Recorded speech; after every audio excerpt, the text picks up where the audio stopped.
converting a keg between formats in KettleiQ. In this short training, I'll show you how a keg jump breaks a larger container into smaller ones, carries the liquid cost across, and how to void a run if it was entered wrong. Let's take a look. You'll find this under Production, Item Transformations from your dashboard.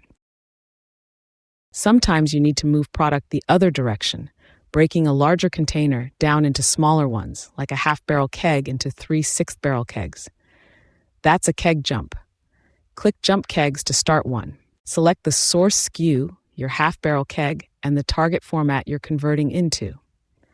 I'll show you how many target units one source unit yields, accounting for any loss in the conversion. Enter how many source units you're converting, confirm the resulting target quantity, and check you have enough empty kegs on hand. Run it, and I deduct the source SKU and add the new target SKUs. The liquid cost carries across, and the new caps and collars are capitalized.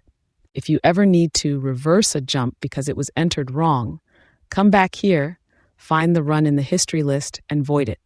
That restores the original source quantity and removes the target units it created.